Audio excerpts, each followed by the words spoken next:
Bonjour et bienvenue, voici notre tour d'horizon économique, géopolitique, sanitaire et boursier. Nous sommes le mardi 27 juillet et pour comprendre comment tourne la planète finance qui se refroidit soudain, c'est sur la bourse au quotidien et nulle part ailleurs. L'épisode du jour s'intitulera V'là le FMI, tous aux abris.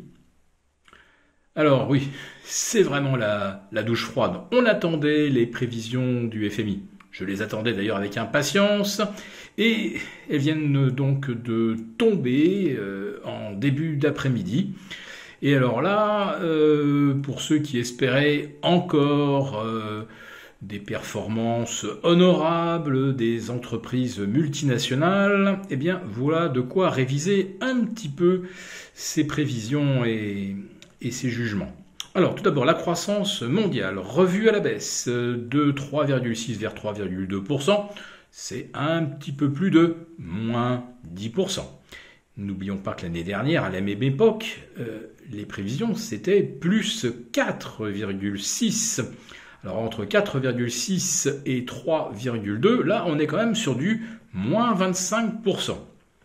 Aux États-Unis, c'est là que la révision est la plus sévère, de 3,7 à 2,3. J'ai fait le calcul pour vous, ça fait moins 38%. Les entreprises ont-elles révisé à la baisse leurs perspectives de chiffre d'affaires et de bénéfices d'autant? On en est très loin.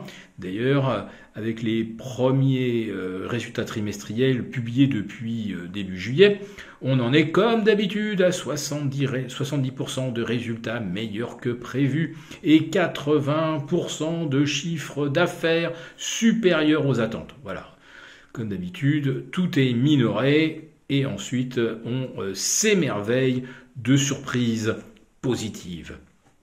La Chine, à présent, le moteur de la croissance mondiale. La Chine, c'est plus d'un tiers de la traction de la croissance mondiale. Là, on passerait de 4,4 à 3,3.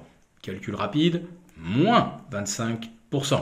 Sauf que, il y a un an, en Chine, on tablait encore sur 5,8 à 6% de croissance. Donc de 6 à 3,3, on n'est pas loin d'une division par 2.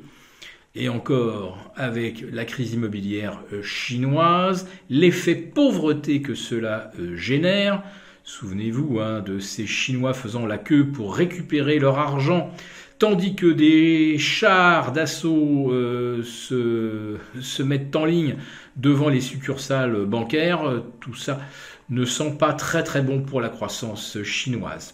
L'Europe, enfin, c'est là que la révision est la moins sévère, puisque c'est révisé de 2,8 à 2,6%.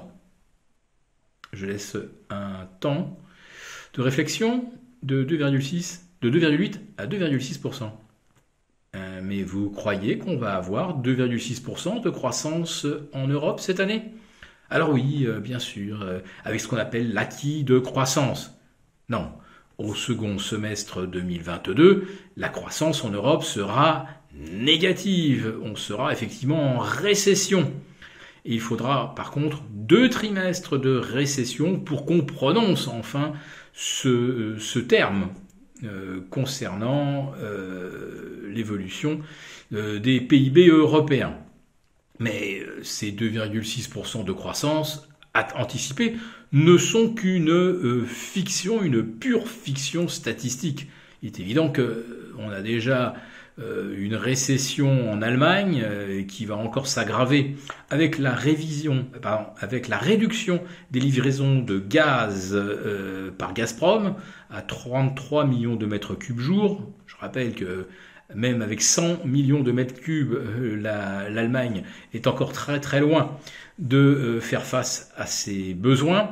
Donc l'Allemagne en récession, la France, son principal partenaire, ne tardera pas à suivre, d'autant qu'en France, on se tire non seulement une balle dans les 2 pieds avec les sanctions anti-russes, mais maintenant on se tire une balle dans le genou avec ce taux d'usure qui n'est pas ajusté à la hausse par la Banque de France, ce qui fait que le taux effectif global, le fameux TAEG, le taux d'emprunt plus l'assurance plus les frais de dossier, ça conduit à faire tomber pratiquement 30% des dossiers de crédit qui sont pourtant parfaitement viables, puisque même avec des taux à 2,50, on est encore loin des 33 ou des 35% de coût du crédit par rapport aux revenus de ceux qui le demandent.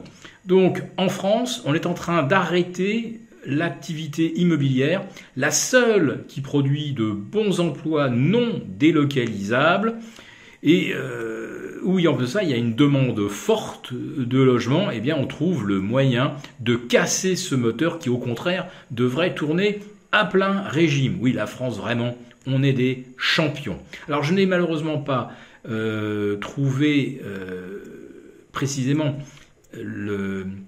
l'ajustement des prévisions du FMI concernant la France, mais moi je vous donne quand même mon petit pronostic.